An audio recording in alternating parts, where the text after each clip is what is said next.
Hello, everybody. Welcome back to Minecraft, to the Burrell class Bird of Prey. As you can see, I've done quite a bit of work on the outside exterior of this ship. It's looking very good, starting to take shape. It's still not quite done. I mean, I'm not talking about the wings and everything, but even on just some of the little details. I mean, because even though that the overall shape looks good, it doesn't have a lot of texture in it, you might probably say. I mean, if you get far enough away, it looks pretty good. You start getting close, all this green, the same color green, and I mean, it just looks kind of blah. And somebody recommended that I actually go in and try different shades of green, some of this lime stained clay green and this green stained clay and other type of stuff to, put that on there to try to kind of help get it, just a little bit different, to give it a little bit more texture. I know that I mentioned that I was also going to go in and use some of this carpet to kind of give it actually even just a little bit more texture even up close. So I can put stuff like, well, maybe not right there, but like for example, right here. So it has just kind of a raised edge look, from a certain angle. I mean, if you're on top of it, you won't even really notice. But if you're at a certain angle, you can see just that little hint. So it's kind of like a raised panel type deal. So um, that's kind of a tedious bit of the work that I'm going to be working on. But overall, the overall part of the ship is done. We'll do a quick little, or not done, but is shaping up. We'll do just a quick little tour. I still need to work on the torpedo launcher and all the interiors. Um, I need to change this up. I originally put this color of slabs in there, but looking at it again, there's actually, I might want to probably put maybe some of this, or maybe even some stone slabs inside there. And I need to put in kind of a recessed light. So it'd be something like, actually, let's look at that right now. And the only reason about why I'm wanting to use slabs is so, let's try this real quick. The only reason about why I'm wanting to use slabs is so, inside here, oops, maybe not there, but inside here, it's a little bit more, there's some walking space in here. So it's not like we're going to be able to make, crew quarters or anything in here, but, we could definitely, I think there's something underneath there. Oh, wait, no, I can destroy that. There we go. You know, from here there could be like a little door, and you could walk into here and see, you know, I don't know, maybe put like a couple of control panels or something. But I want to try to leave a little bit of space on the interior, because I want this to where you can actually walk through it. So let's go ahead and try this real quick. Um, yeah, okay. We'll let's try it out just to see. I mean, we can always redo the whole thing if we don't like it. And there's also supposed to be a red light in here. Um, so I'm going to try something on that.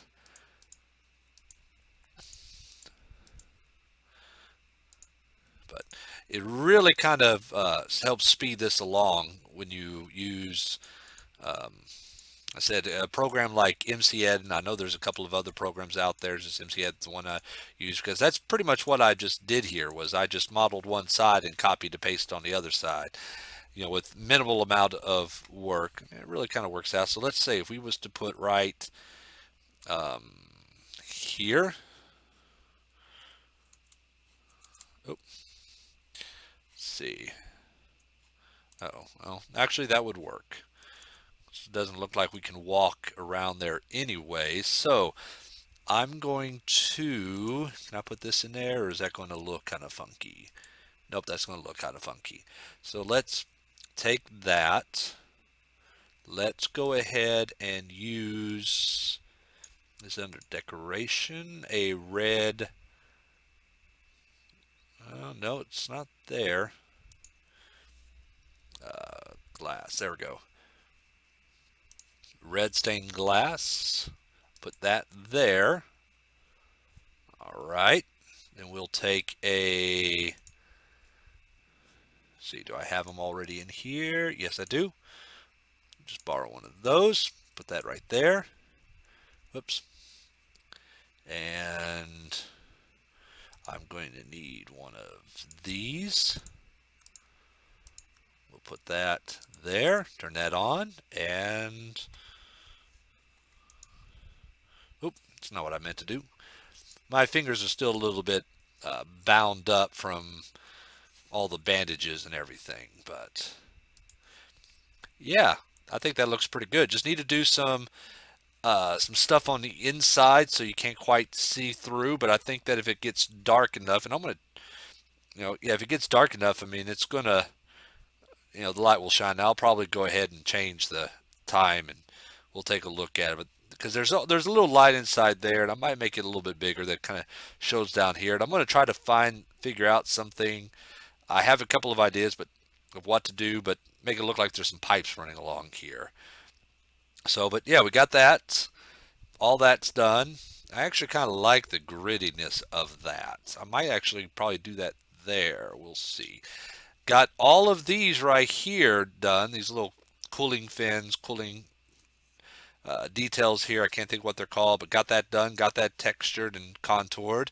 And started working out here in the back on the engines. Um, got the warp engine. I think this is the, or impulse engine right here. Right now it's just red stained glass, but I have an idea what I'm going to do. I'm going to do a bunch of redstone lamps in the back and power them up. And, hope when it's dark enough outside, I think it should look okay. I kind of tested it out in a little dark room over there. And right here, the warp drive, I still need to work on that, because that kind of comes down a little bit. And then we go into inside here. So, but what we're going to be doing today real quick is we're going to go ahead and I'm going to get started on the wings. One of the most, in my own opinion, one of the most iconic parts of the Klingon Burrell bird of prey are the wings. So, and I'm going to go ahead and I've kind of got this planned out. Is I'm going to do this into a 2 wide format or 2 depth format.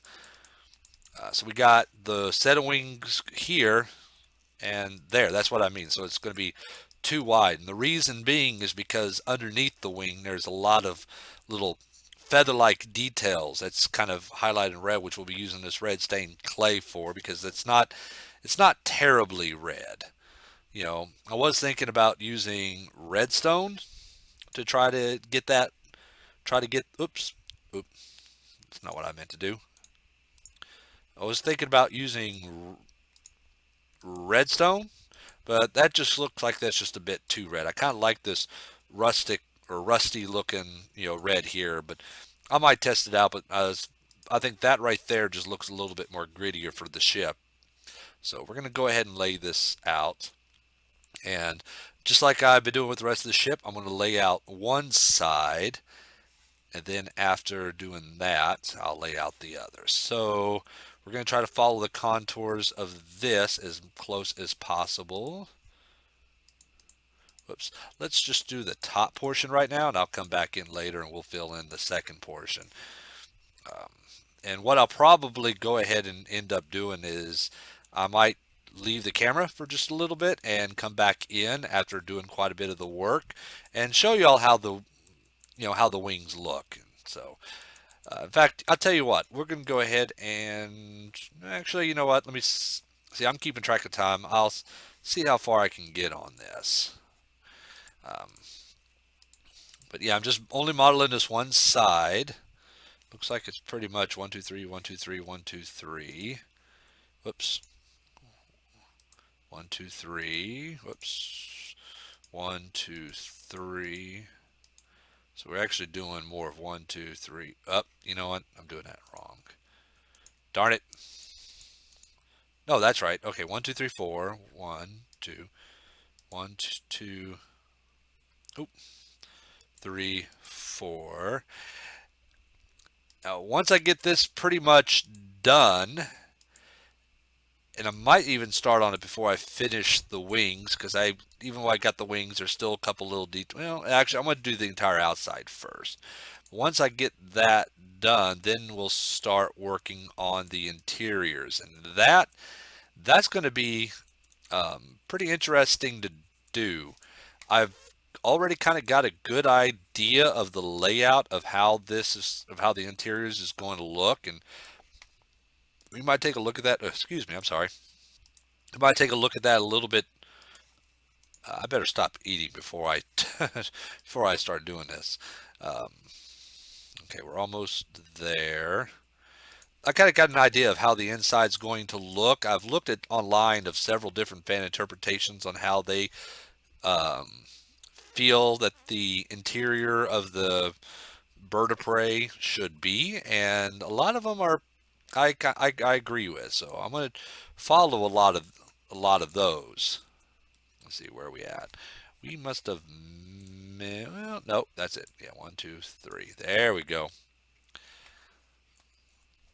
So I mean, a lot of people have some fan interpretations, kind of loosely based. I found one guy that um, looked like he did a floor plan of the exact one that I'm trying to model, which was, or that I'm getting a heavy inspiration from, which was Commander Krug's from Star Trek 4. It looks like he kind of really paid close attention to detail the on the movie and tried to make it look as close as he can. I mean, to what Commander Krug's ship is.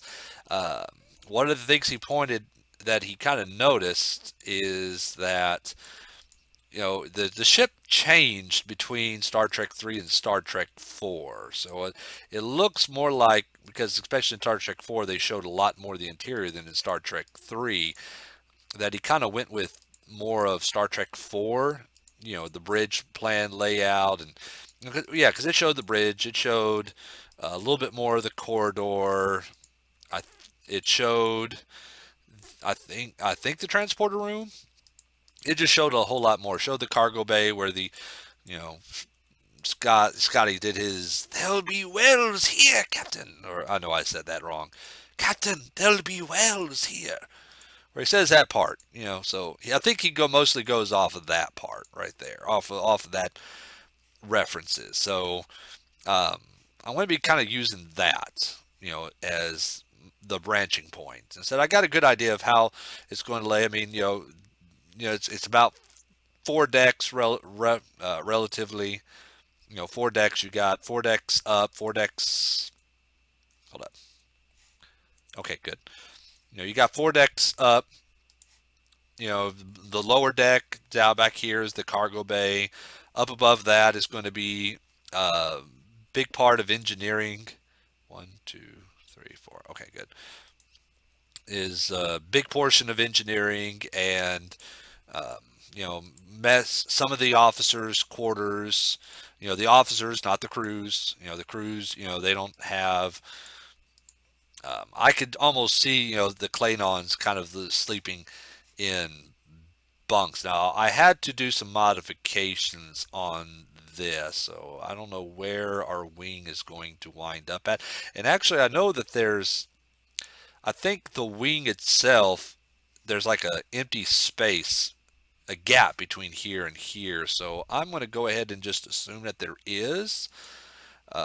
And I'm going to put that gap right about there. But yeah, discrepancies between the two ships from the movies. I mean, it's very prominent. There's actual articles out there talking about a size paradox on exactly how big the Klingon bird of prey is, and even inside one movie alone, Star Trek 4, the bird of prey looked like that it kind of um, it changed size several times. So let me see. I think that little detail is a part of the wing. So let me bring this back a little bit. There we go. But I'm going to be trying to use as much of you know Commander Krug's. Actually, I think that looks pretty good. What do y'all think? Yep, I'm happy with that, and I can always modify it just a little bit. Um, But yeah, so let's say I'll tell you what. I'm gonna go ahead and cut out right here. Then I'll cut back in when I get uh, the the wing pretty much when I get the wing done and or not done, but when I get most of it done and kind of give you an idea of what it looks like with the wool and the stained clay or the red stained clay. So I'll be back in a jiffy. Okay, I decided to go ahead and cut back in a little bit early besides doing the whole wing because that's going to take a while. What I might end up doing is just kind of spend time is, well, no, you know what, I'll do it the old fashioned way. I'm already cheating by copying and pasting on one side to the other, but I'll get this done. But I just want to kind of show you real quick to end the episode. First off, that, yeah, it's two two blocks, height, which I think that fits the ship very well. I don't think it's too thin, or too thick, as I think, if I put in a third row there, um, yeah, that, I mean, that, maybe we might be able to probably get away with 2 rows, but I think, or 3 rows, but I think two is going to would be plenty. And, and I've also realized that well, here I'm going to have to, but underneath here I might not have to put, well, yeah, I still need to put gray down. But, I'm going to have 2 layers, and so inside here we'll have, you know, that layer of red, but I'm going to, try to plot this out, and that's another reason about why I decided to stop, because I didn't want to, because I need to start thinking about, how am I going to try to mimic that little design inside here. And I have a couple of ideas about layering, and I'll show you what I'm talking about here in just a minute. Now, I'm not going to be able to do all with all the layering with the red stained clay, but let's see, I don't think we have any, well, let's see. I mean, I could use some of that and some of, have my cap locks on. Let's see, what is it? Carpets? Yes. By using carpets, or these three, I think I can get some layering. So we have, one layer, which is that, for one, layering of the feathers. Only thing I don't like is that. And then we can do that. Oh, wait, can I? Oh, crap, that's right, I can't do it. Oh, nope, never mind. Well, unless I do that, that just looks like that might be a little bit too thick. But if I do like, I don't know, I'll have to toy around with it, because if I did like a layer, layered it with that, and that might kind of give the layering. It's like too bad there's not a shader or something, where there's a definitive black outline around here. But even if there was, that would be on every single block, and that probably wouldn't work out. But I'll figure it out and I'll toy it around, but I need to come up with try to lay out the feathery pattern of, of all of this. So once we get that done, I'll copy everything on that side, paste it on that side. Oh, I also need to do the disruptors on the sides, and there's little areas, some details in the back that I need to finish. But I'm hoping that by before the next episode, I will have majority of the ship modeled. So all I need to do is go in and start putting in all those little details that I was talking about with the uh, different shades of green to try to give that a little bit more texture into it, and then we can start working on the interiors. And as I've always said I was going to do, once we get it done, I'm going to go ahead and put this as a world download for anybody to download. So if you want to go ahead and put this into your Minecraft world, or see how I did it, or take mine and kind of modify it into whichever way you want, y'all are more than welcome to do that. So I just want to go ahead and we'll stop the episode here. This is B-Belt Dan. We are building the Burrell class in Minecraft. Thank you for watching, and I will see you next time.